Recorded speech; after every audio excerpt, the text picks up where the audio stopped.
Good evening, good evening, good evening. Hello, co-host. How are you? I am well. How are you today? I am doing well, and we want to welcome everyone out there. Welcome back, or welcome if this is your first time to Mondays Beyond the Mic. This is the place where we go deep into relationships and talk from our personal experiences.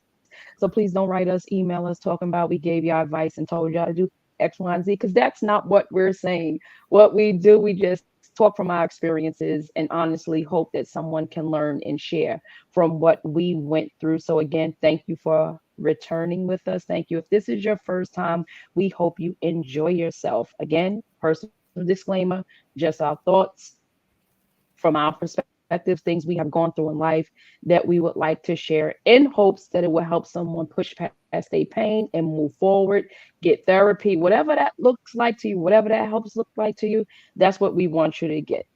So we have a special guest again. Well, she's no stranger.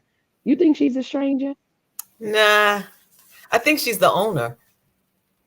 Ah, kind of, sort of, something like that. Well, we're going to have Bravo with Sheila again with us. We see four people already. So we would like to say thank you for being here once again. We don't see you in the comments, but we see you watching. So we thank you. And co host, what should they do while they are on? While you are on, what we would love for you to do this evening to make us super excited is to like, share, subscribe, and if you really want to see me smile, give us a super chat. The chat. Oh, yeah, she'll have a big smile bigger than that one she has right now. Hey, Anae. So we have our great moderator, Anae. We have Sandra. Hey, Sandra. Thank you for tuning in. She said, "Good evening, ladies. Good Good evening." evening, So Sandra. Hey, hey. tonight's topic is very interesting because tonight's topic is how good for me was my family. What do you think about that topic? That's a touchy one because it's a lot of things that go on in our family that we say, shh, don't tell anyone. So tonight's the night if we want to uncover some things. And even heal from some things, right? Because we know certain things we were taught that was passed down from generation. It can be a little outdated, but we'll see what that looks like. So again, tonight's topic, how good for me was my family. Again, we are in the book, as you know it. The author, David Rico, psychotherapist, teacher, writer, and workshop leader, expands upon the 5 keys to mindful loving. Now, according to him, in this book, he says he believes that the functional family is one that grants the 5 A's. Remember, we talked about the 5 A's, which are attention, acceptance, appreciation, affection, and allowing most of the time, and does not abuse any family member. So I'll read that again. He believes that the functioning family is one that grants the 5 A's most of the time and does not abuse any family member. So that's what we are talking about, the 5 A's.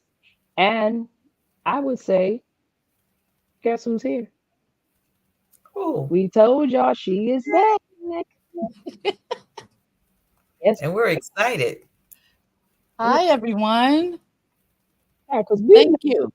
Thank you for bringing me back. Thank you for letting me hang out with you young people. I appreciate but it. we need that wisdom. We need the wisdom and your expertise on these topics Mhm, because this is not our lane. Again, we mhm. talk from our personal experiences. We can talk how we gauged and how we came through, but we need that splash of expertise sprinkle in there. I was going Yeah, to say the seasoning on this. Allows the seasoning to be put on it. So we're The excited about shaker. that. yeah. And as you Yeah, I put it on walk there, with we're the gonna let it shaker. marinate. Yeah, that Gotta walk with have the it. Marinate. yeah, Gotta let it have the marinate. shaker. But you do know that experience is one of the best teachers, right? So you ladies do have a wealth of experience, right? Uh-huh. Yeah. So you got a Hmm. little shaker. You got the small shaker.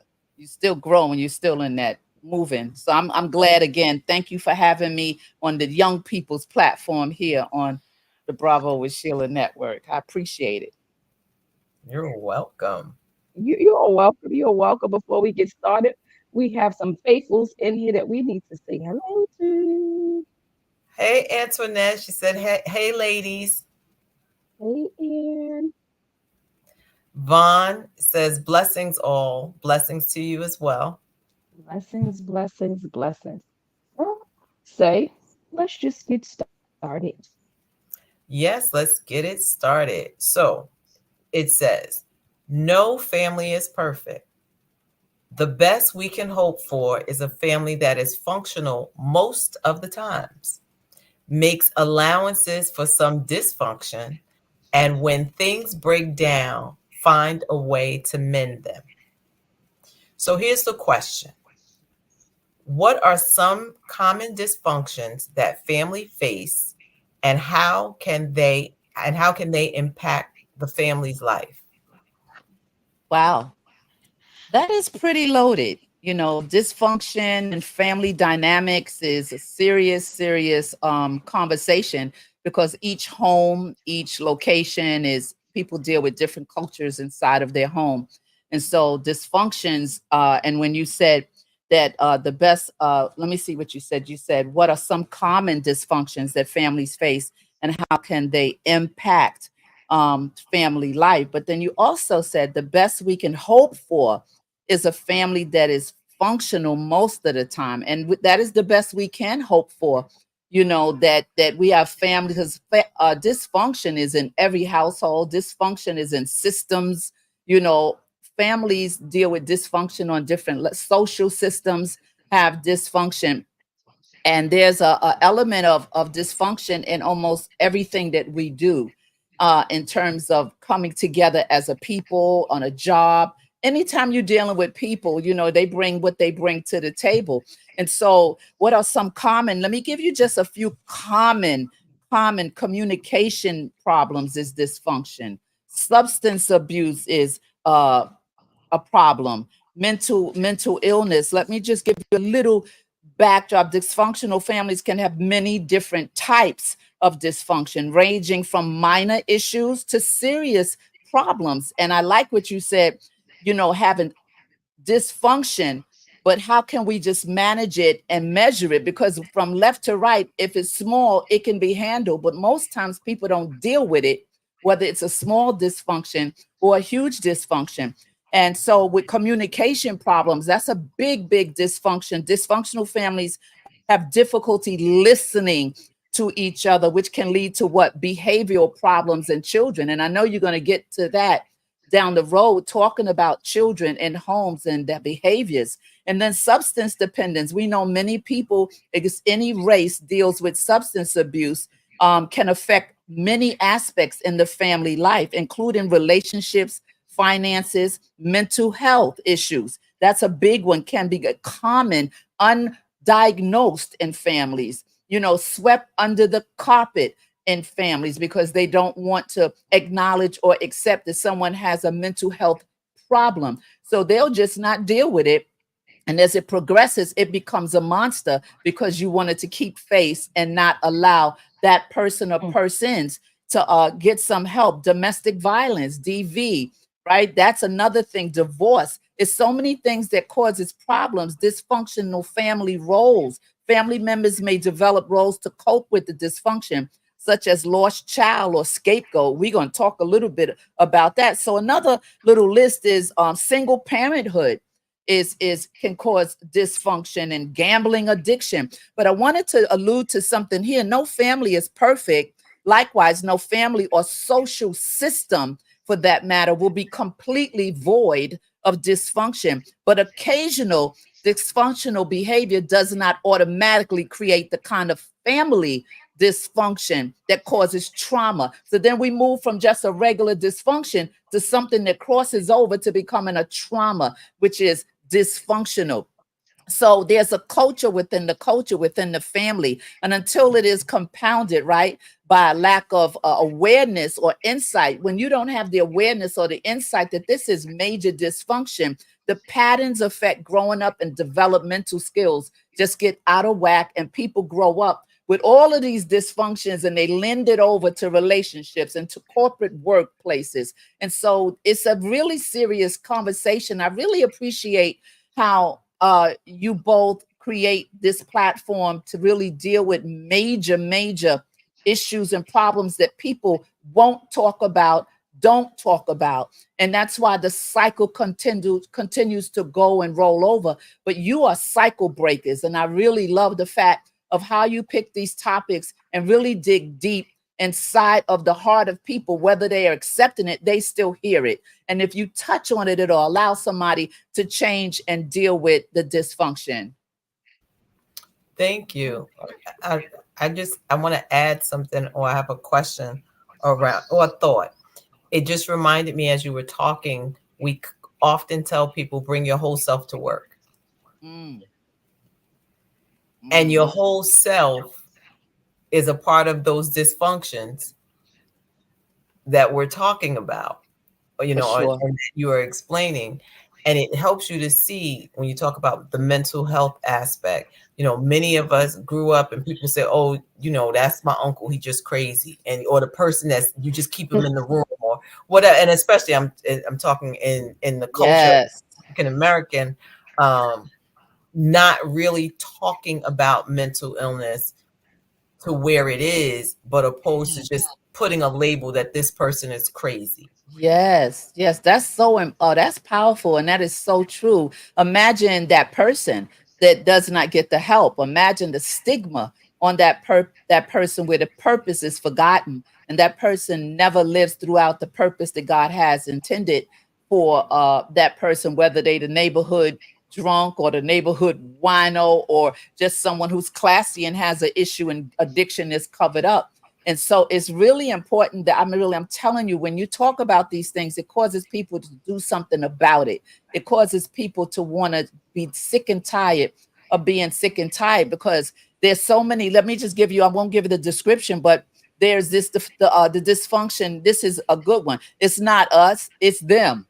It ain't us, not my family. It's them. This family has no problems. Not at all. They think they are the ones who have it together. No, it is not them. Another one is, what will the neighbors think? Oh my God, what goes on in this house? You better shut your mouth and never say what. Yep, we're in here fighting like cats and dogs, but you better not go out and talk about it. What will the neighbors think if they know what's going on in this house? Another goodie is the identified patient family. That's the families, these families owe all of their struggles and problems to one member. That one in the house, that's that one of the family. There's always one who is to blame. I know many, that's the one, it's not us, it's him, it's her. Another one that causes dysfunction is the Ferris wheel family. This family is unreliable and inconsistent. Usually, there are people bearing the burdens of addiction and mental illness and lots of trauma,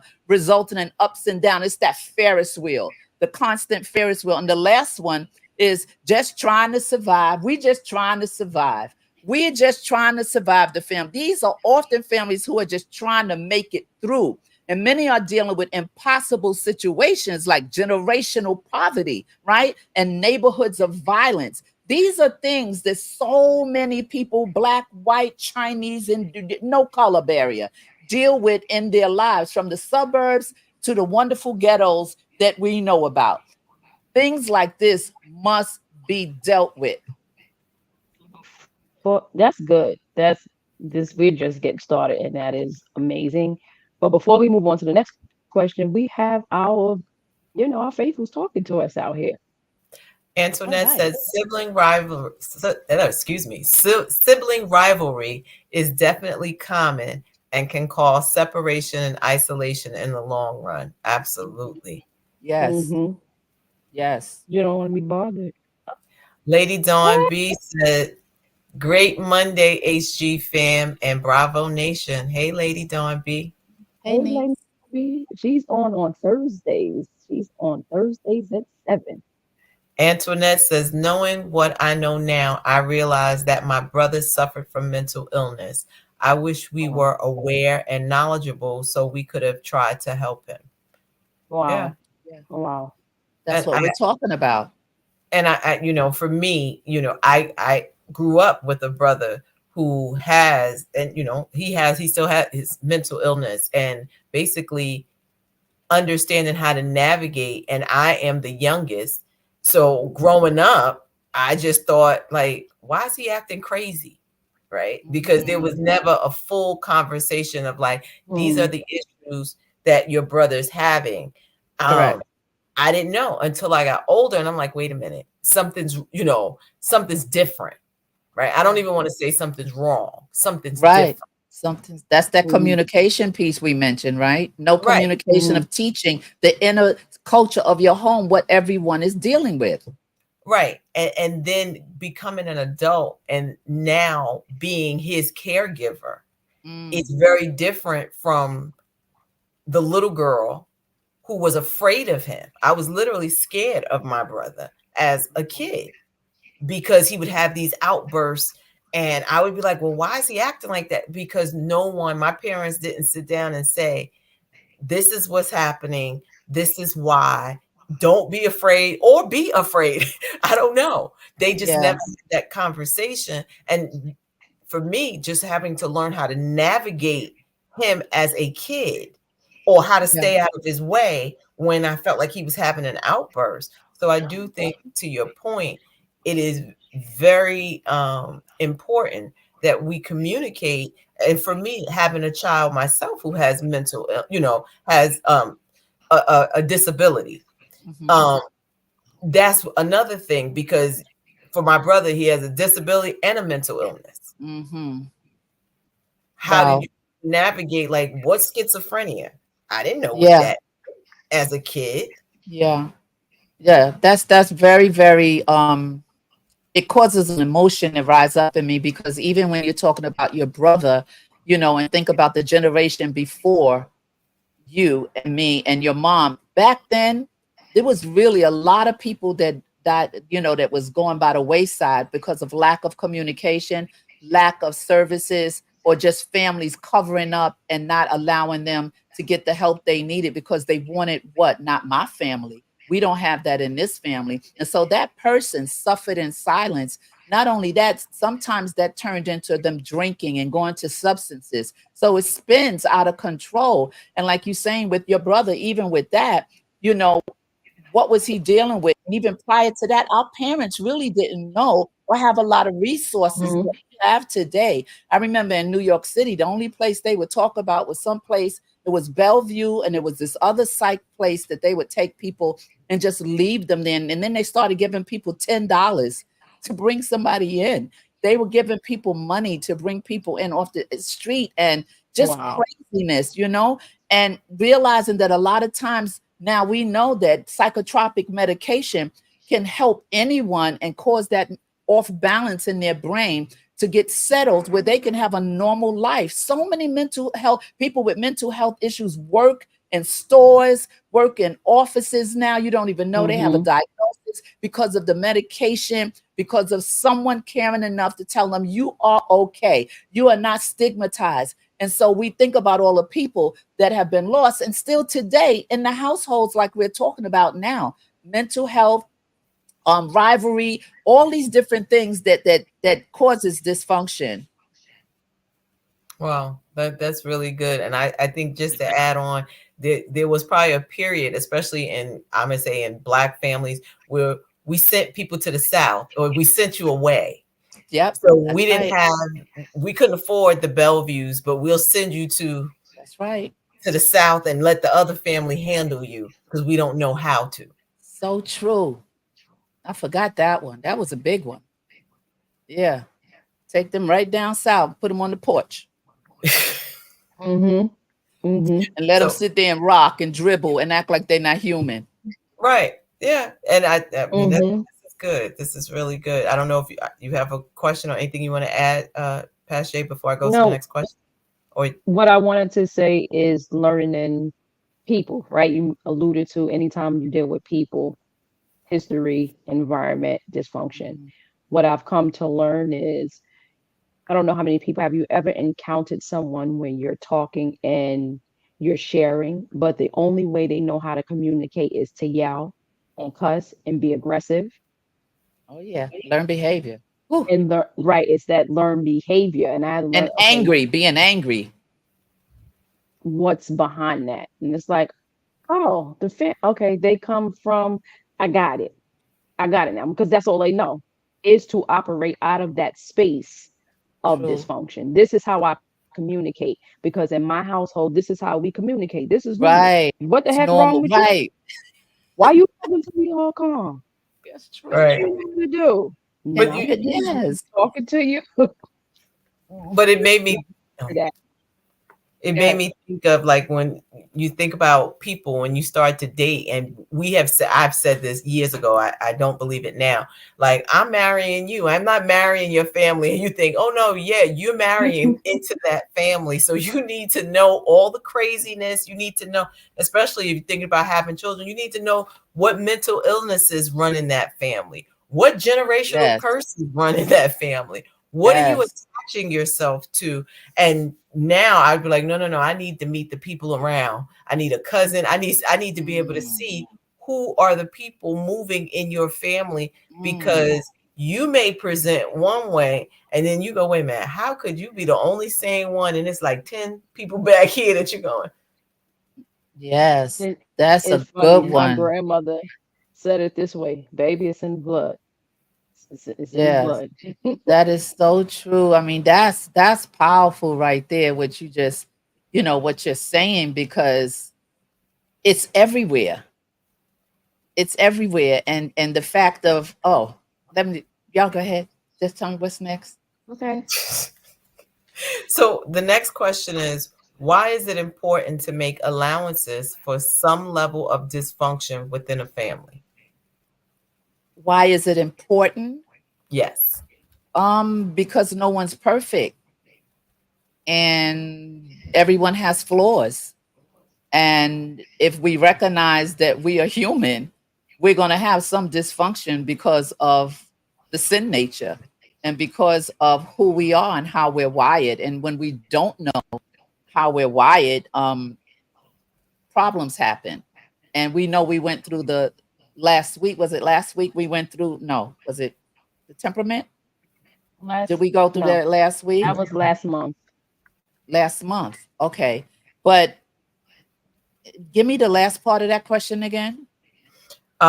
It's, why is it important to make allowances for some level of dysfunction within a family? I don't think I think it's unavoidable. You have to allow people to grow. You have to allow people to learn. You have to allow people to see what is right and what is wrong, because everyone walks out of their home to go to school and do certain things. And when your kid comes back, they've gravitated to certain things you didn't give them. They pick up certain behaviors and then they come back, and then you have to be able to manage it, but also be able to see where it came from and get, like, even what Pache was just saying about, the whole piece that she just mentioned. We have to allow people to grow. And in growing, we're going to find dysfunction. If you try to stop people from being or living where they are at the time and space of where they are now, and you shut them down to not really be their authentic self where they are at that point in their life, you are stifling growth. You are causing them to have the perfection. I got to be perfect. Now you're shaping and molding them and offering them an opportunity to reach something that they will never reach, which is perfection. So we have to allow the dysfunction. We have to allow it, because you learn more about people when you see where they're really at in their weaknesses, in the dysfunction. You're like, oh, I didn't know that, and it gives you the ability to learn them more. I'm listening, Elaine. No, I was just gonna say, I read this shirt the other day and I was like, wow, I actually should go back and buy it. No, I'm not. And the shirt said, be real, not perfect. Hmm. And I Yeah. think, to your point, when you're talking about, we don't do this, you don't do this, and not allowing for mistakes to happen. I often think about, children, right? We want our children to be perfect. Yeah.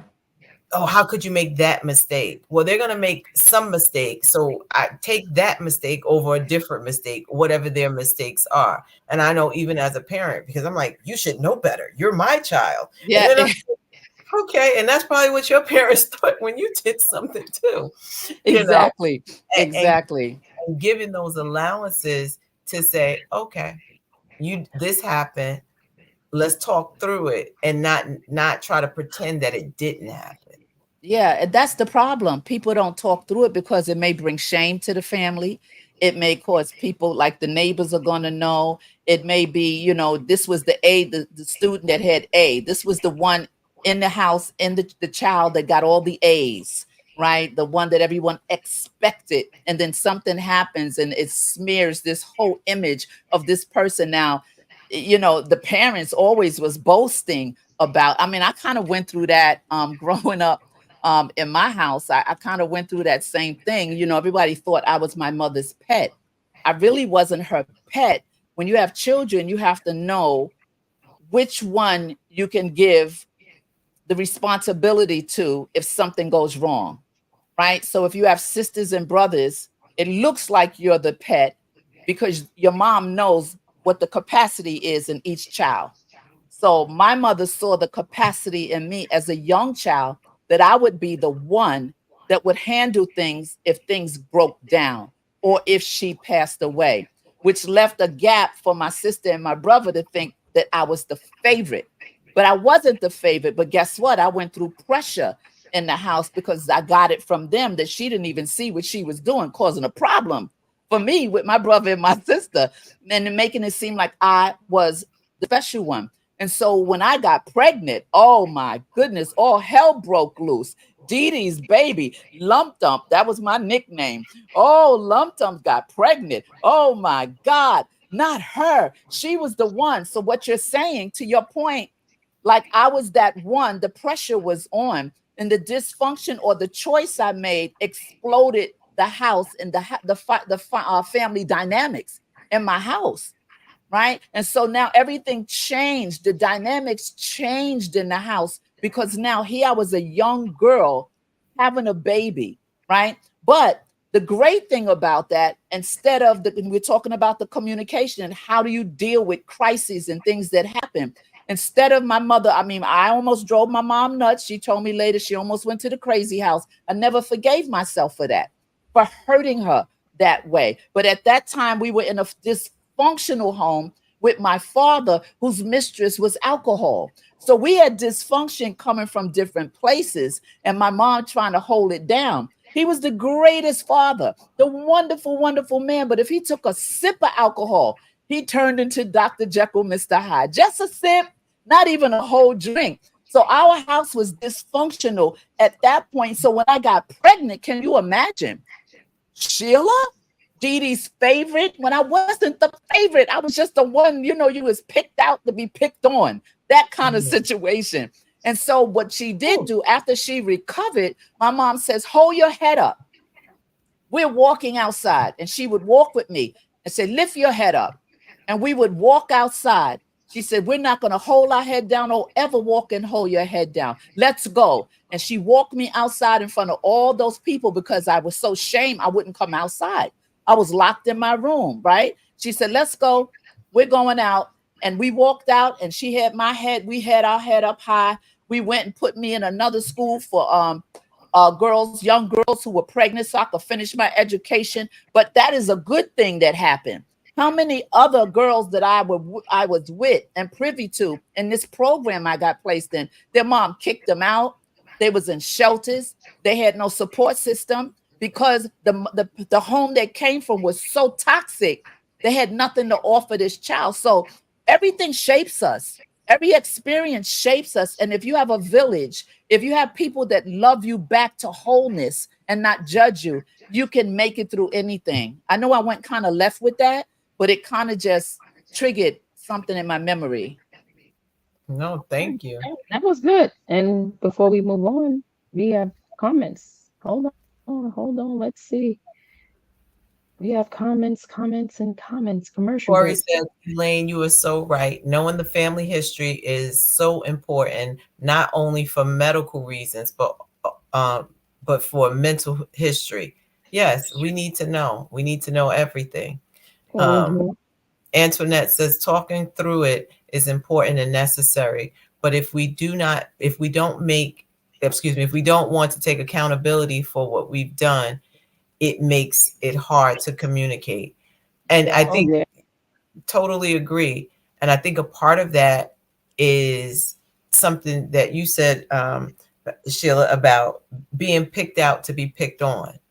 And that probably resonated with me as well, being that child. Just realizing that everyone doesn't have the capacity, whether you're talking about sibling rivalry, whatever, your capacity to deal with whatever it is that the family is dealing with, or the pressure that you see, the sacrifices Mm. that your mom was making, and you, in your head, you say, I want to help, and I want to help make better choices, because I do see, my mom giving the shirt off her back, or making sure her home was a home with whatever she had, or your parents had. Absolutely. I think that becomes really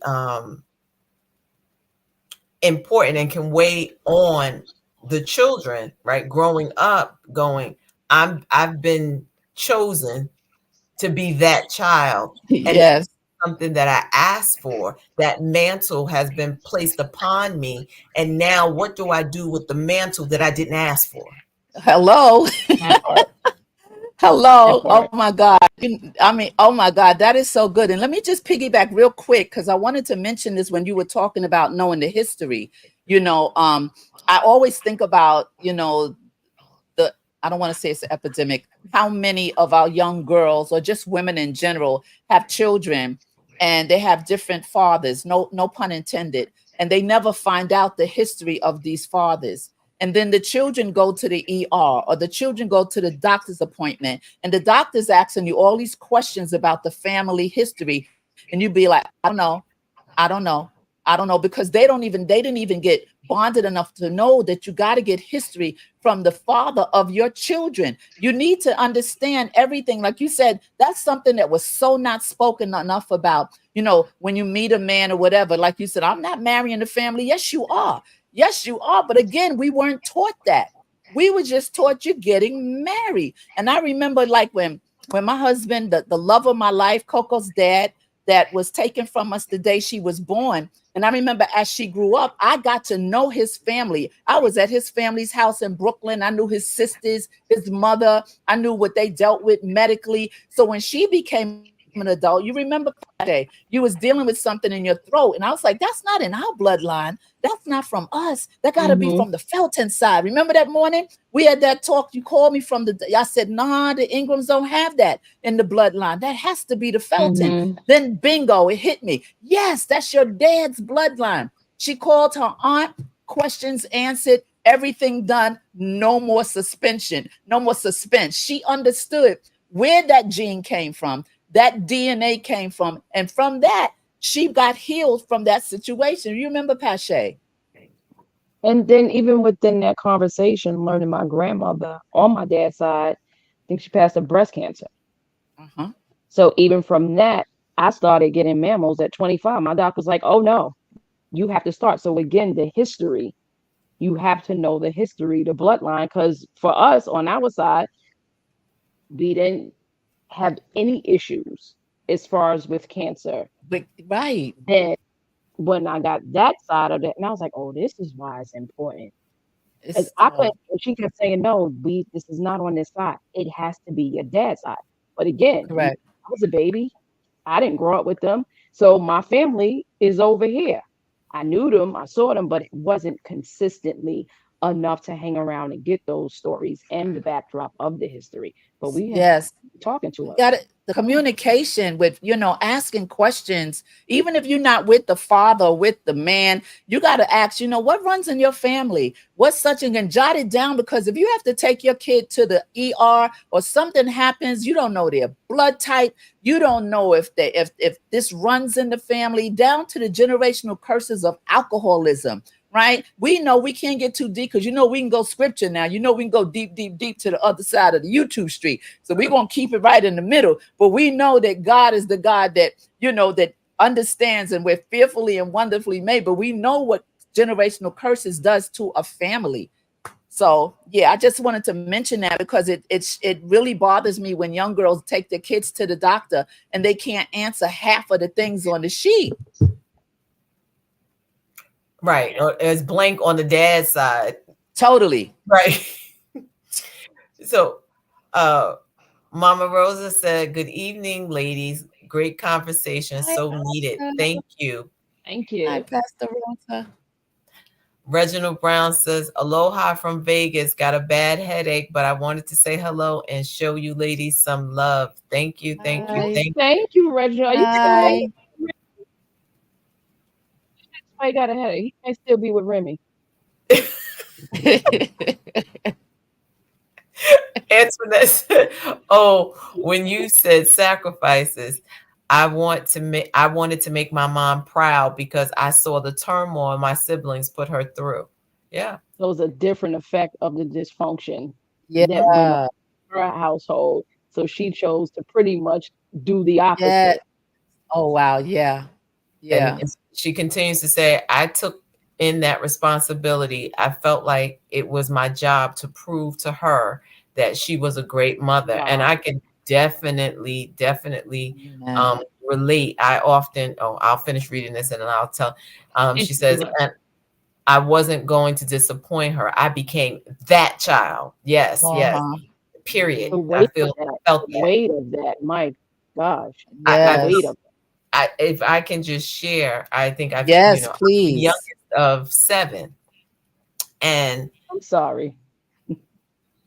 uh, Reginald said, "I heard that. That was your Remy comment." Um, Mhm. but going back to Antoinette, just sharing, I'm the youngest of seven. And when my oldest brother was about to graduate from high school, my father got shot the day before his graduation. My brother, he was in Florida, and we were all in Florida to go to his graduation, but my dad was still in New York. My mother had to come back to New York Mm, and never saw her oldest child graduate. mm, And whatever reasons, year after year, my father had complications or things of that nature she had to take. So she had never seen any of her children mm, graduate. Like, they had high school diplomas, but she didn't see them graduate. And then I have a sister and a brother. My brother has mental illness, so the graduation is not the same type of graduation. Mhm. I don't even know if it was a graduation. It's just kind of like, okay, you can go out. And my sister, who was here, she had to go to summer school and they wouldn't let her graduate.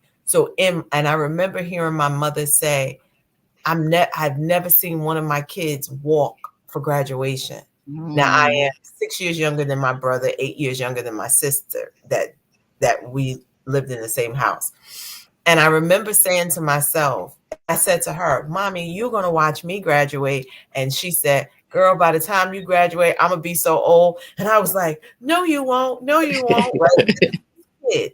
So I am the only one my mother saw graduate from high school, college, undergrad, graduate. And what happened for me, I felt like wow. each of my graduations, I was making up for what she missed. Wow. Well, I took that on. She didn't say that. I took that on. And the Yeah. hardest thing for me was graduating with my doctorate degree and her not being there. When I tell you, that was like the hardest thing, because I felt I'm like sure. she had to see this, and I Yes. missed that. Or I cried. I was at the graduation, I was crying. I didn't want, and then when I see the mothers and daughters walking together, that was it. I'm losing it, because Yeah. she should have been there. And then I was mad at myself because I felt like, why didn't you graduate sooner? Why didn't you take this on sooner? Why? And at one Yeah. point, I was going to drop out of school. I was like, what's the point? She's not here. And then I looked at the bills that I'd have to pay, and I said, well, you might as well finish this out. She would have wanted that. Yeah. That's So, right. Oh my goodness. That's good when you think about that, coming from so many different angles, the experiences that we bring together, recognizing different cultures within the home or whatever. Seeing Pache graduate was like, oh wow, look at this, overcoming so many obstacles inside of dysfunction. right? And haven't stopped since. And so, there are success stories. Mhm. Absolutely. Antoinette says, "Wow, being the youngest as well, I am the first of the first of many in my family, first to graduate from high school, college, and grad school." So yeah, that first is a lot. It's a lot. Yes, Elaine, it is a lot. And the pressure that you take on. Again, my mother didn't ask that. I Right. saw a void that she had. And because Yeah. I loved her so much, I Yeah. wanted to fix it because I felt like she tried to fix everybody else. Let me be Yes. to help fix a void that she had. And I thought, well, I could do this. I'm good in school. I can Yeah. manage this. I'm gonna get out. I'm gonna do this. And then I'm Yeah. gonna take care of you. And one of my, I guess I don't want to say regrets or things that I miss is the ability to have spoiled her to the next level, being on the other side where she wasn't taking Yeah. care of me, but I could take care of her. And like, if that's what she wants, that's what she gets. Amen. That's So, good. yeah. That's so So, good. co-host, it's time for you to make some announcement because we have people watching and we need to give them some instructions. People, okay, for me, for us, can you like, share, subscribe? And if you don't want to do any of those, I'd ask that you do a super chat and that'll make up for everything. So, if we can like, share, and subscribe, because we like to know that you are enjoying the program that we are providing. And we take what we do seriously and would love for you to be a part of that by liking, sharing, and subscribing. And again, we love super chats. Yes, super chat, stickers, all of it. So we're going to move on to the next question, but Ann is still talking to us. Ann is freeing herself. And said, it's the Saunders Sanders thing. It's just, just a Yes, difference. Yeah, I saw a need to fix it. Yeah, yeah, absolutely. Yes, yes. wait, look what she said. Like in last week's show, I'm a fixer. Yeah. I mean, and the thing is, let's just make sure we fixing for the right folks, the ones that deserve Right, the to fixing, fix it. not those that want to take advantage because we can fix. Um, Exactly. Pastor Rosa said, as the youngest, I saw my older siblings' weakness and learned from them to become the only one to enter and complete college as well as into ministry. It's a real issue, right? Absolutely. Yeah. And that's funny. I went into ministry as well. I was like, okay, I can do it. And so much so that I was the one who eulogized my mom. Mm. Yep, Wow. yep. What an So it was assignment. What going, an okay. assignment. And it wasn't intentional, but it was like, okay, Hurricane Irma, why are you going to do this? But just looking at it to be able to say, still, even to that last moment, being the one to say, if anybody's going to say this or fix it, so to speak, is going to be me. Yeah. I'm But going does to that lose. carry over though? By you being, I'm sorry, but as you saying the fixer, does that fixer mantle, did it carry over into your relationships? Did that fixer mantle carry over into your personal relationships to have to be the savior to save because of the behavior, the learn? No, it didn't carry No, over. not when it comes to, no, not if you're talking male female relationships. General, Absolutely in general, in general. not. No, no, no. Because I that think usually what happens sometimes when you become the fixer for whatever reason, it spills over because it becomes a part of you to want to help. I know you like to help people a lot. I know you I go do. the I extra do. mile. But there's a difference, I think, because in seeing using my parents, but I'm Mhm. specifically talking about my mom, but Uh-huh. because I know the sacrifices they made for me.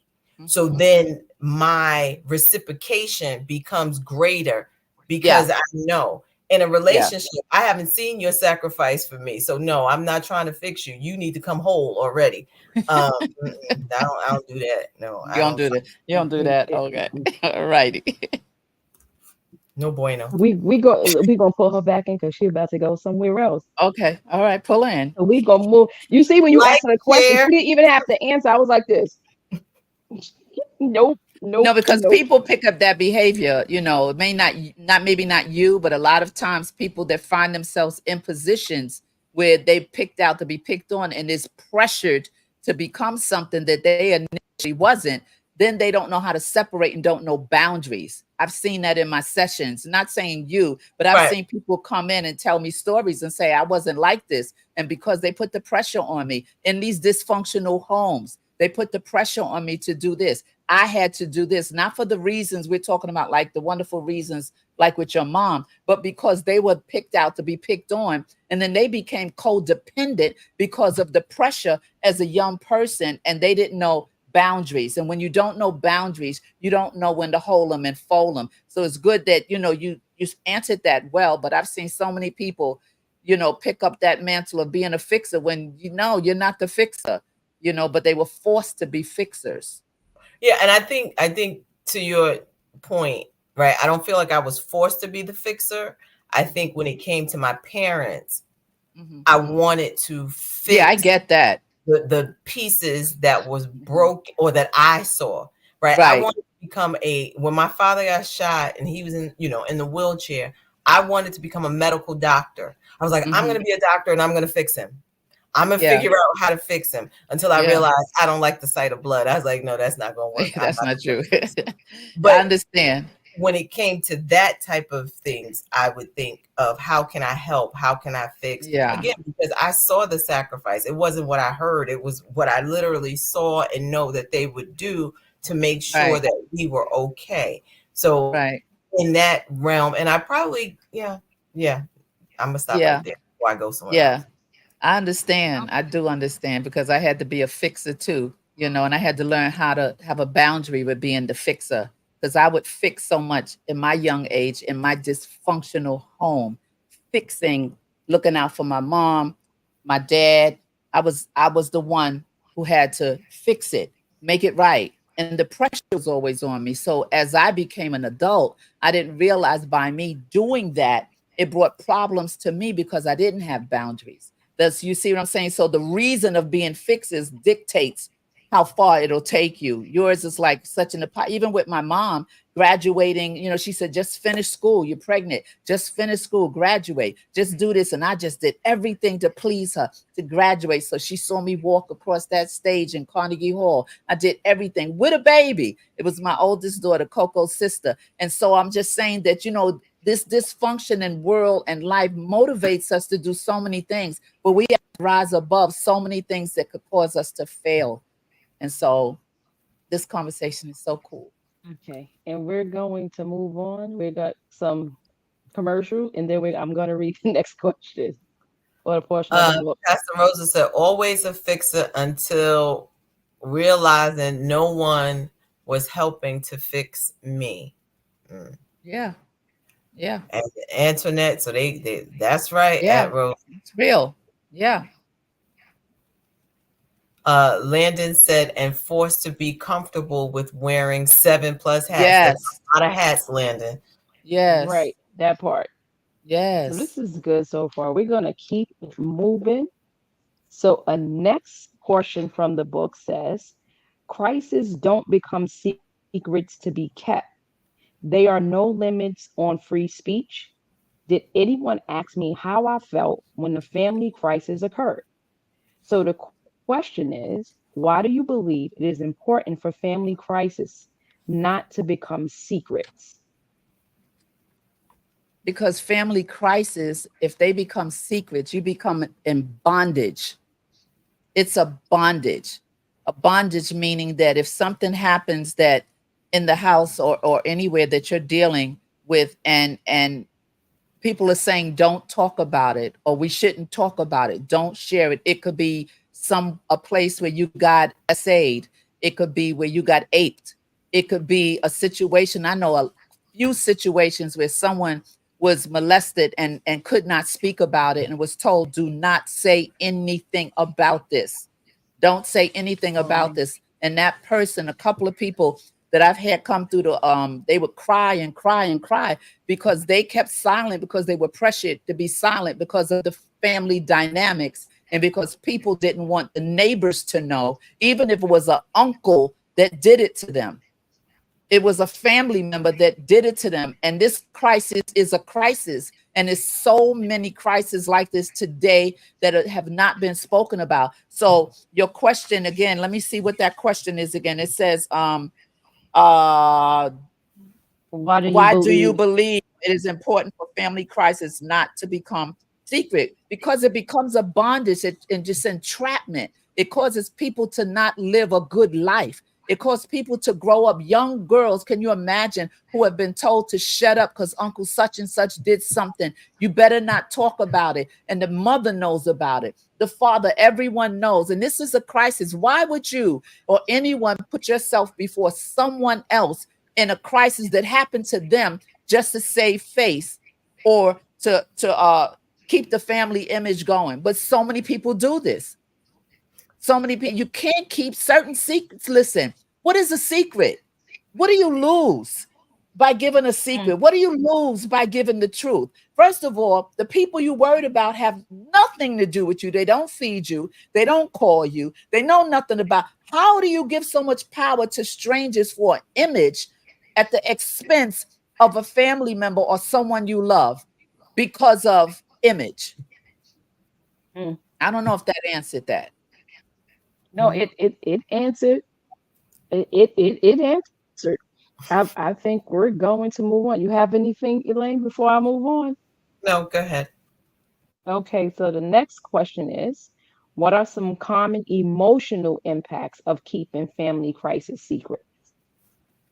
Okay, even talking about this is backflashing me about temperament and soul ties.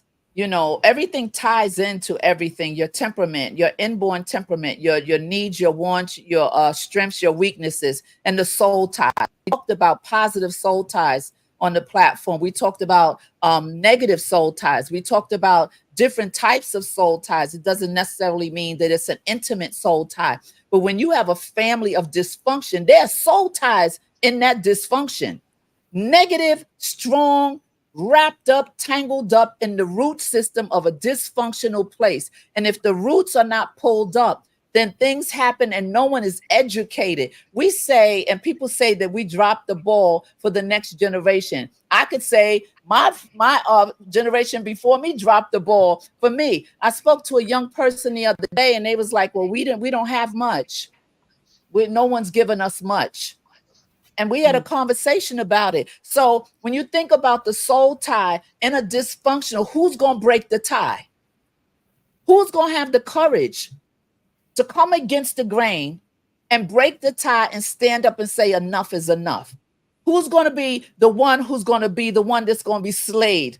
Who's going to be that one who has the, who has the loudest voice, who hasn't been silenced in that dysfunctional home? I think of when we were talking about soul ties, and I alluded to it. I think I was having a conversation with Hashay and a couple of other people, and we find out, I know growing up in the inner city, there's certain things and information we're not privy to. We just don't get it. It just doesn't fall down to us. And it depends on the culture of your home and the information that is given to you as a child. Now, one thing I learned, and when I learned about this, it was a happy, sad type of emotion because I didn't know this existed. And this was about the hymen, the woman with the hymen. I was like, well, what is the hymen? For lack of a better term, what it is and what it was and what is said to be in the inner city is when a young man or a man or whoever has intimacy with a woman who is a virgin, and he says, oh, I bust her cherry. What? Wait a minute. If the hymen is there, which has serves no biological function, how many people, women, young girls know that they should protect themselves and know that that's supposed to be guarded, and they didn't know anything about the hymen? I taught this program for 13 weeks with a group of women, and it was called Purity with Purpose. And this was a whole week of talking about the hymen. Now, spiritually speaking, right, we know that God wants us to have one mate. And we know what happens in Jewish culture when you're getting married. We know that they got to bring them sheets out. We Mm-hmm. know that when you're getting ready to marry somebody's daughter, and back in the day, they wait for the sheet with the blood. That's proof she's pure. And just think now, fast forward in the inner city. And when I found out about this, I was an adult. I didn't know anything about the hymen, because even in school, when people, let me just tell you, the hymen is a piece of tissue that surrounds and covers parts of the vagina opening and forms during development. It's a developmental stage of women. It doesn't have a proven, now this is God right here. Come on, let's go into prophetic. This is God right here. It doesn't have a proven medical or physiological purpose. That's God. God said we're fearfully and wonderfully made. Every piece of us, God put together, right? So in the natural, people are not going to understand this. But God put this in women to show how special we are, to show you don't give this up that quick. You don't give this to Bobo down the block and the other one in the locker room and the other one in the bathroom. Come on, today in our schools, these young girls is in the stairwell doing unspeakable things. I'm talking about middle school. Oh, yeah. And just giving it up. They don't understand. We don't give this information. So other think it protects the body from bacteria. Maybe it does. But the hymen is not a magical barrier, and it's not hard. And, it's very thin. And that's why when that penetration, when that happens, it just happens. And you're no longer a virgin. But who knew that? Who knew that Bobo was not supposed to come over here messing with me? Took him out. I had her. I got her. Can you imagine all the little girls in the neighborhood who has this reputation for not knowing certain things about their body and their life? Why did he make us so uniquely as a woman and put a sheet, some film, this thin thing inside of us that served no biological purpose other than for what the purpose was for, which was for your husband and for that night? So how many have been abused and misused and had been aped and taken things? And, so not only does that happen in the spiritual realm, when you're taken like that, then it deals with what? Mental health issues from young girls being taken forcefully or whatever. So y'all got me all keyed up now. I got to pull myself in. I got to pull myself in. I got to pull myself in. Yeah. So I Okay. just wanted to add that. Yes. Okay.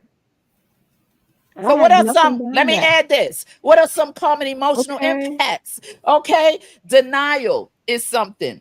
Rehearsing lies is something. Pretending is something. Not allowed to be your authentic self. You said, what are some common emotional impacts of keeping family secrets? Don't let me be authentic. You want me to create a facade? You want me to create a lie just so we can be family? We can look like we're the perfect family. So these are the things that break down family structures, whether you're white, black, orange, I don't care. Nationality, it's in every household. Okay, I yield. Okay. Okay. Okay.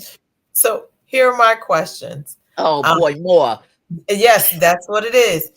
What challenges might families face when trying to break the silence about crisis? What are some I of those? think I think being exposed. I think that's the biggest one. Being exposed, looking like a fraud. Uh, Kept up a front so long, how can I uncover that lie? right, right. I No, got I got the people on the job. I got there's the no people on smoke, the Sheila. I got the people on the job thinking about me. I got the people in the church think they know everything about me. That's how I come in. Uh-huh. Yeah. I got my girlfriends that I ain't seen in around 10 years that was in high school with me. They just know I'm the one because I was the one back in the day. Uh-huh. Yeah. Denial, rehearsing a lie. So how do you uncover that? How Hmm. You have to take the risk and Yeah, don't that give sounds that. like my divorce. Say that again. I said, yeah, that sounds like my divorce. Having to just be honest and saying this is not working, and where people have one idea of what it looks like versus the reality that was Woo, actually happening. it's rough to walk through it. Once you got to pull your own covers off of you, Hmm. and you got to walk it out in shoe leather, or else you're going to be trapped in that thing forever because of people, though. Because you got to ask the question, why can't you express this? The people, because people are mean. Oh, absolutely. And I think a part of it is also people are very opinionated, right? Yes. Um, and I always find when people want to tell you what's best for you, and again, this is marital or a marital type of thing. People saying, you need to stay, or God wouldn't be happy with this, and you're thinking to yourself, well, you're not in this. One, two, if God is a forgiving God, then that's between me and God, not Yeah. between me and you. And your opinion, you may stay for one reason, which may be maybe you need to stay because it's financial. Maybe you need to stay because you Right. don't. So your reasonings and my reasonings may be totally different. Or am I willing to take the risk for my own mental health? You Yes. know. So I do think that that is very key in Yeah. families. They keep these secrets, or not allowing people to express themselves freely for whatever the reasons may be. We got to get delivered from people who are Hmm. listening. People, hello, hello. You have to get delivered from people. You got to turn the voices off. Just turn Because them people off. gonna be people. People gonna do what they do. People gonna be people, Get and you can't delivered allow from them. yourself to get caught up in people because you don't even know the place they're coming from. Because everybody has their own issues. Hmm. Correct. Everybody has their own vices that they deal with. But if you allow people to get in your head and rent all that space and not become who you are designed to become, you're literally holding yourself hostage because of people. And to the point you made, how do you give someone that much power over you Yes. to where you're not being authentic, to where you're not living because of their opinion? And half of the Yes. time, the people that have an opinion, they're not even worth having an opinion. So it's like, okay, why do I even care? And Yes. say what you do, if you what you do doesn't edify me, you don't feed me, you don't take care of my kid, you don't, I really don't care. Mhm. I don't. But Be true to thyself. Be true to thyself. Be true to thyself. But I do think one of the reasons why public opinion becomes so key, if you're the kid, as we're talking about families, and you were taught, we don't talk about this, we don't, and what are the people going to think, or what are the neighbors going to Oh. think? So Mhm. if you grow up in that environment of what will everyone else think, and your opinion has Yeah. not been validated, or your, not even your opinion, your reality has not been Yeah. validated, then it's very easy to grow up with what are the people going to think, and let me keep up the facade, because Mhm. that was told to you by, and I'm saying your mother, your Yes. grandmother, the people around you who you felt should have said, release yourself, free yourself, let's get the help, is actually Yes. saying, shh, we're not going to tell Yes. you, we're going to pretend Exactly. it didn't happen. So I think it's breaking or destroying, one, those generational curses A that have been cycle. there, Yes. and yeah, breaking that cycle, but also coming to a place, as they say, until you get sick and tired of being sick and Being tired, sick and and tired. saying, no, this stops here. This will no longer be the Yeah. thing that I will allow for myself, my children, my children's children, because this thing held me in bondage for X amount of years. So I'm not passing this torch down to Yeah. the next third and fourth generation. Yes, Mm, absolutely. yeah. You gotta be the curse breaker. You gotta be the one that sticks, like we said, who's gonna stand up and speak for the family? Who's gonna be the one to go against the grain? Which one is gonna be the one hated, talked about, lied on, jealous? Let's not talk about jealousy. You know, who's That's gonna another take show, Pastor. I'm telling you, that's a show in itself. But who's gonna take the hit? Mm-hmm. Wow. So Antoinette says a lion never loses sleep over the opinions of sheep. Bad. I love it. Yes. Absolutely. So this is so we're gonna move on. Mhm. Where are Um, we? the next question is, what are some common misconceptions about free speech within families? I kind of think we, I think we touched on Mm-hmm. that. You know, what goes on in this house, they, you know, kids could be seen and not heard, and, you know, those type of things where you stunt the growth of children, you know, it's just not good. I think we covered that.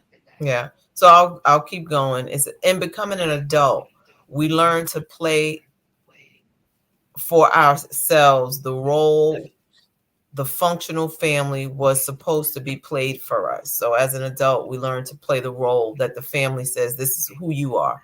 So the question would be, in your profession, what are some roles individuals had or have to play to create a functional family?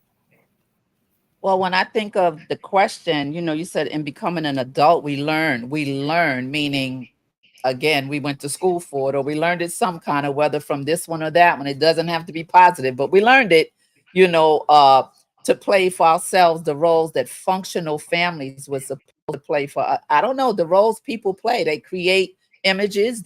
I know we had certain people that lived in our building that looked to be so perfect, and they were so, the house was spotless, and they played this role, you know, and you know, we had a wonderful house of love and everything, but there was always those few neighbors that looked like they had it all together. And when I found out certain things, one of the girls that was very close to us, I didn't know that she was in there every day watching her father use you know, use heroin, and all these types of dysfunction was going on in the house. We were like a little crew in the building. We like, did you know? Did you know? So in becoming an adult, we learn to play for ourselves. So for me, growing up, and people that I've had to come into my office, they have created such an image that doesn't even exist. They've created people that they wanted to be, but it wasn't in their home. They really were acting out and walking into, to the point that they Wow. go shopping and spend so much money to have the same shoes that someone has, to buy a car, to go in debt, to play a role, to play as an adult. They're doing this because of what they were given or not given in the home. So that is really, really a deep, deep situation, because many people play, it says, for ourselves the roles the functional family was supposed to. So what was missing in the house? What was missing? What was I supposed to get that I didn't get? And why do I have to act like and present that I have it when I never got it, but I'm mimicking somebody else? I'm mimicking. So they have this thing. It says, don't set sail, right? Using someone else's star, right? It means trust your own instincts and find the way that works best for you rather than trying to mimic someone else's journey. Don't set sail using someone else's star. Don't be trying to mimic. Mm-hmm. And that's what happens so many times when becoming an adult. I mean, I could think of things. I know people come in my office all the time that create this image, and it's not who they are. So we have to take the layers off and get to the root of who they really are and find out. And then they get broken down, weeping for joy as well as pain, because now they can be them authentic self, but then now they had to take all this pretense and again get exposed. All right. Well, this is great. We're This gonna is good. pause right here, and I don't know if you want to take it, Pache, or We can pause right here. What we're gonna do now, we're going to get into another aspect. We're gonna stir the pot. We're gonna play this clip, and then we're gonna talk from this aspect in the second portion. So Let's Your do it. family. You can love them, but you can love them from a distance too. And there are a lot of my family members that I've had to learn to love from a distance. They call me, I'm like, yeah, I'm here. You need something, let me know. But I can't have you in my life because you're toxic. You're poisonous. I'm Hmm. gonna play that again. You can't choose your family.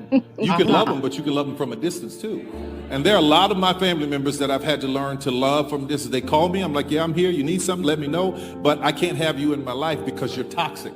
You're poisonous. That Wow. Ooh. is so good. What I got from that is your family, right? Your family is your family. You can't help it. That's your bloodline. Whatever you need, if I'm capable of doing it for you, I'll do it. You just can't be in my sphere. You can't be around me because it's too much. And may not have the capacity for certain people, certain family members. Like, I don't have the capacity for that. You know, you go to that family reunion or that cookout. You be like, okay, I'm gonna sit with Bobo. What you said his name was? Bobo. I'm gonna sit with Bobo for about 5 minutes. That's all I got for him. I don't have anything outside of 5 minutes for him because, like we said at the beginning, right? It's that one, and Bobo may be that one. You can't tell Bobo not to come to the family reunion because he's family, right? Y'all know y'all have no functions. Even okay, let's not even go family reunions. Even going out, let's go back to high school or meeting up with some old friends. What does that look like? Me and this one was close. But you know that one over there. Let her sit over there. I'm gonna sit over here. You keep her closer to you, and I'm gonna be at this end of the table, and you put her at that end of the table. Again, because your friends become your family as well. Yeah. Depending on that, your friends become your family, and whoever they're friends with, you may not get along with. It Yeah. can be So, some clash in there, so you can't say, "Nah, that's not my family no more. That's not my friend." I have to accept that person because of my friend that's now my family. However, again, put her over there, and I'm gonna go over there. yeah.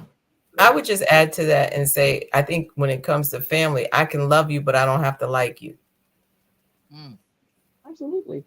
You know, and when I say that, going back to I love you and I will help you, but I have to like you to be in my space Yeah. because my space is sacred to me. My space is peaceful to me.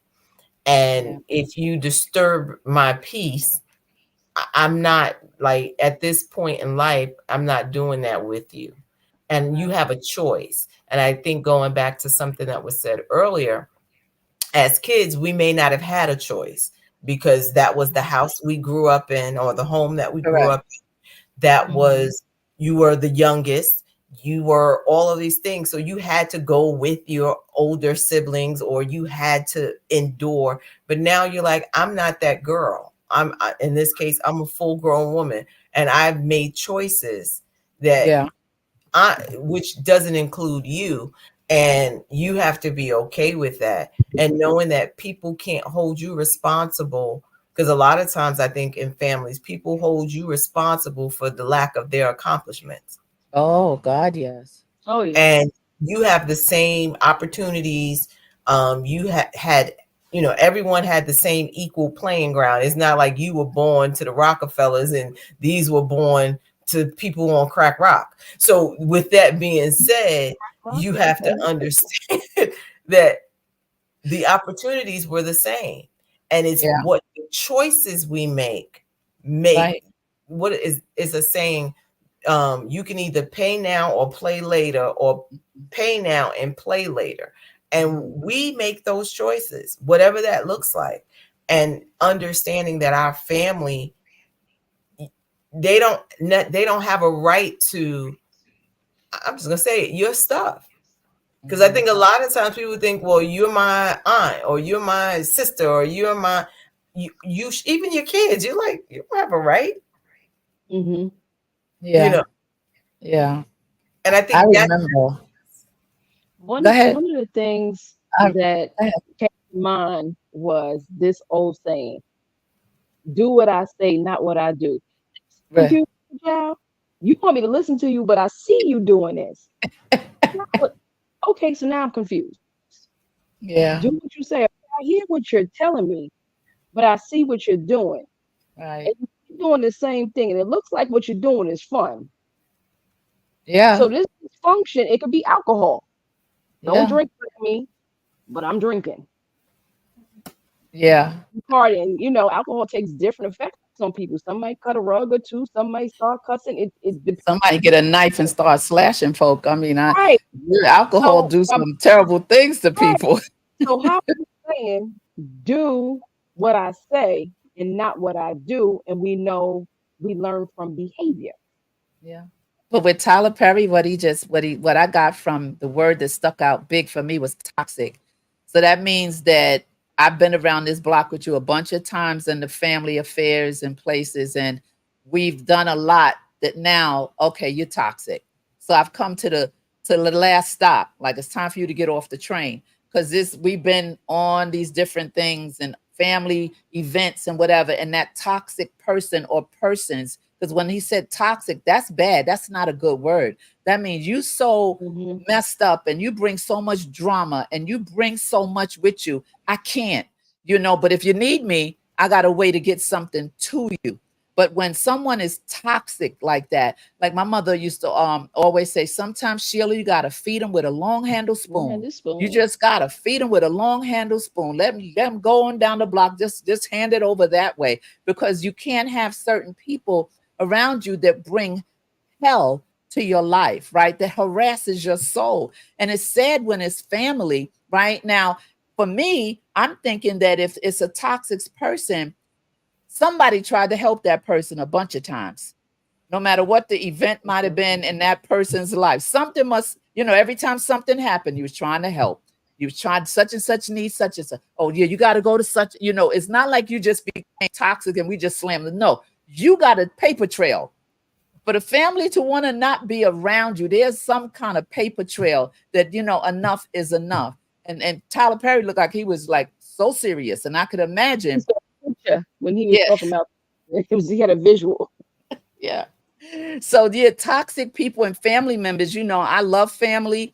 I've never dealt with, I can't remember anybody that I dealt with that I would classify as toxic in my family. I really can't. I don't know, maybe Coco can, but I can't think of someone toxic in my family that caused raised that much hell. But maybe I'm missing something. I'm kind of getting up there a little bit. I forget things a little bit, just a little bit. But That's the even with the capacity to word, deal with things. No, right? But God what helps happened? you Even with forget. the word toxic. Oh, I'm sorry. I'm Go ahead, sorry. Elaine. No, no, go ahead.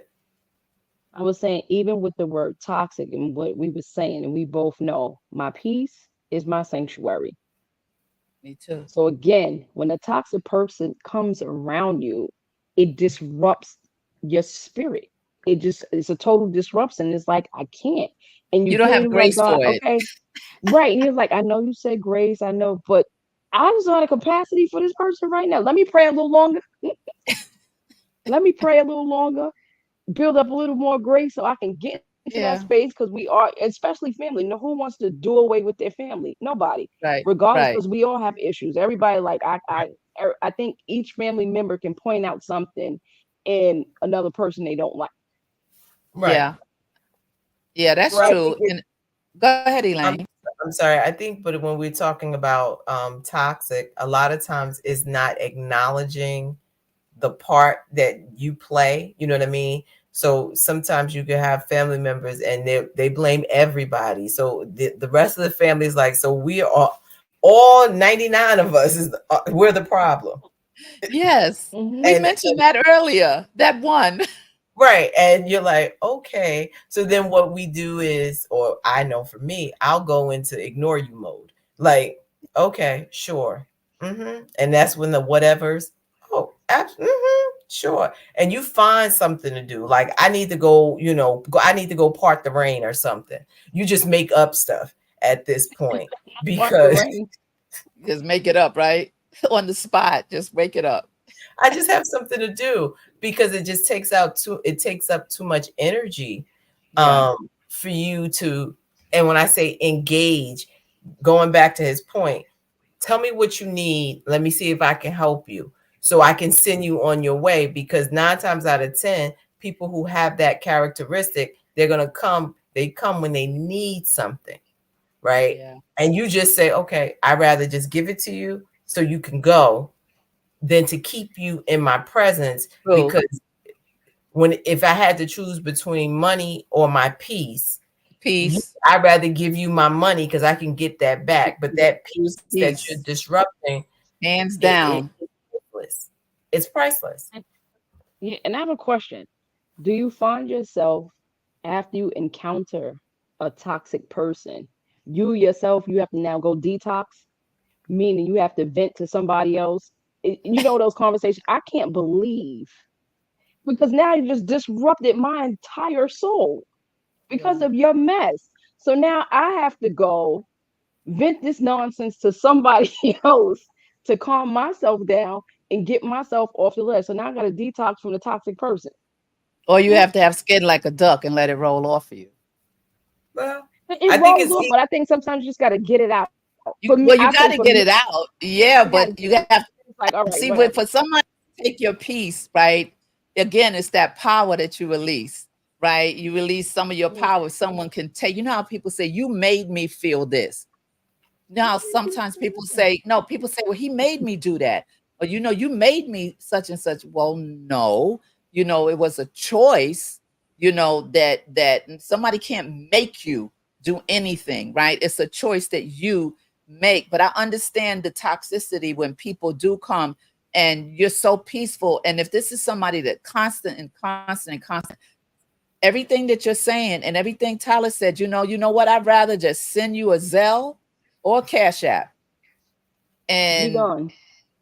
Just because be gone. I can't handle you anymore. Because see, for me to give up on a person, I went 150 with you, maybe 200. That's just me, my capacity. For me, Sheila, I'm gonna go with you. Because that counselor, that whole now, what happened, and is it because of this? And sometimes when you go deep like that, you wind up saving the soul. But then there's that few that no matter what you do, and no matter what you say, and no matter how much time you give them, refuse to change. Because when nothing changes, nothing changes. So the thing is, in our age and what we're talking about, my peace cannot be messed with because I can't function if I don't have peace. I Hmm. I, I don't know how to breathe Yeah. without I peace. know it's one thing Elaine and I do when we encounter these conversations. She'll call me, all right, listen. Or I'll call, all right, listen. Because I need to know if it's me. You really know it's not you. But again, you got to vent and get, I need to know if it's me. Now, let me tell you Yeah, what happened. And I'm like, mm-hmm. And she's like, okay, friend. Okay.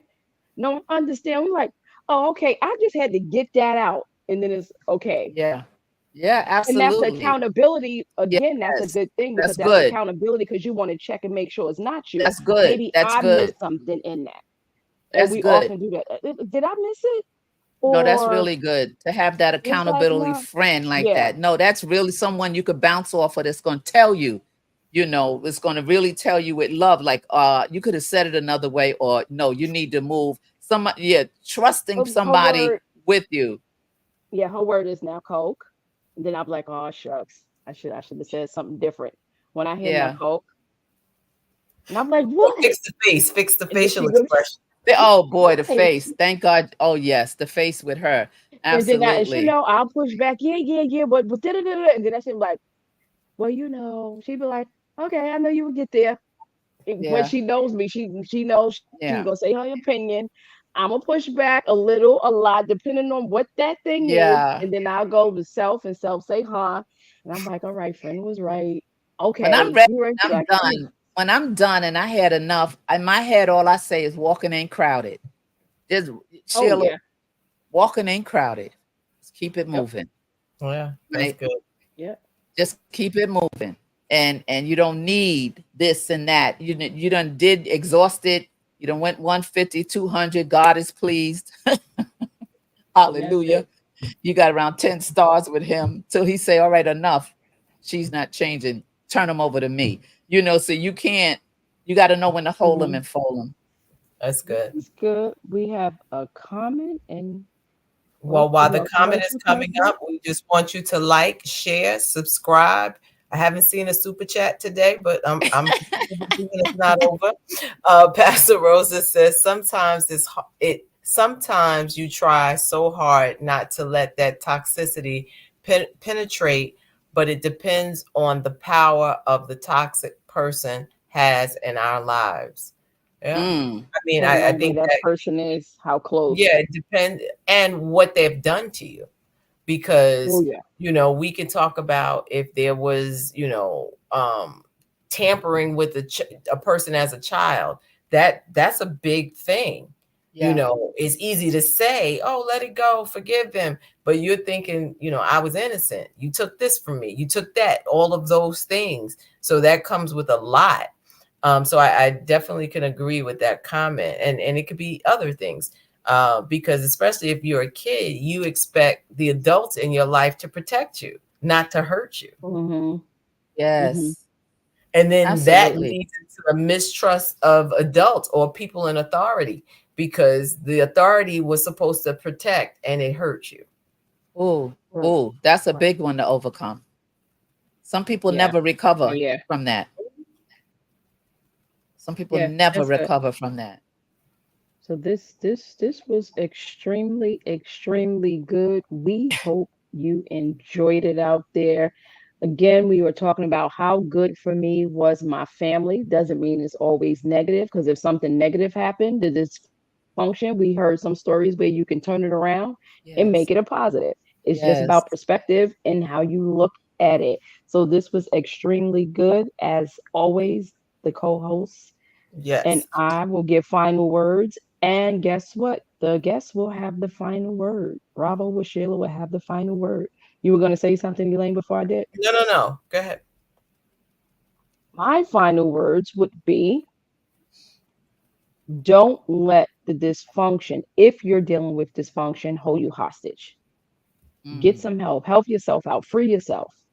And Mhm. don't, as Sheila said, Sheila Ingram, bravo, what Sheila said, don't be in That's bondage because of people.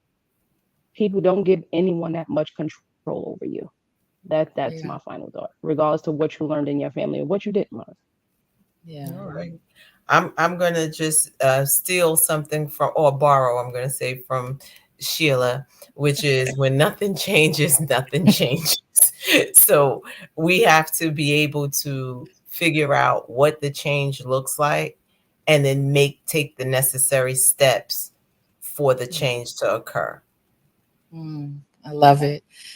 Oh, so I And just for want to you, thank but you. no, For we got me? you going to thank us, but there's a final question going out, Oh, it is? right? What? Okay. Yes. The question is, what message would you like to leave our viewers regarding family dysfunction, handling family crisis, and learning to play roles for themselves? Okay, so now I can say thank you in this spot, right? Thank Yeah. you once again. Thank you once again for having me on your platform, on the young people's platform. I appreciate it. I love being on the platform with you and Dr. Elaine. I love the conversation. I love the heart behind pushing, getting resolution for people that you don't know, that you're touching their lives across the world when they look at this and come back and look at the replay. I'm telling you, your show is going in so many different places in different countries, and so don't take it lightly that we're just here chatting.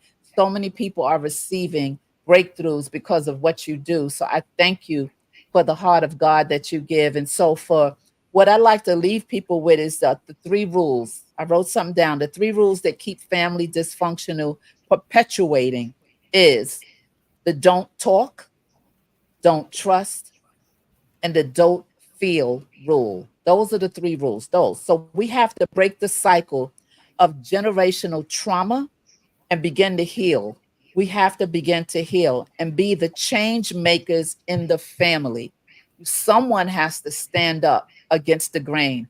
Someone has to know that God has called them to be picked on, to be picked out, and being picked out to be picked on. And if that's you, you can't run from it. It belongs to you. And you have to be the one who is the chain breaker and the different to make the difference in your family.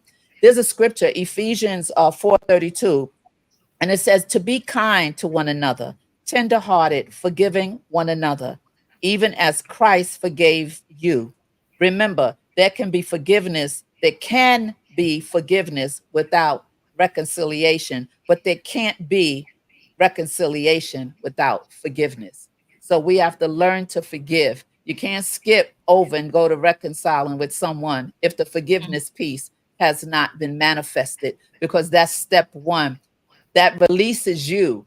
Don't worry about the person. It releases you that you forgive the person. And when you can do that, everything around you will shift and things will change, because when you change, everything around you will change. But also, when nothing changes, nothing changes. So Okay. thank you so much. I hope that you enjoyed. Amen. Amen. Thank And you. we are out. Thank you for coming on once we put you on the spot to come on. We appreciate you. And good night. And thank you again for being with us on Mondays Beyond the Mic. Amen.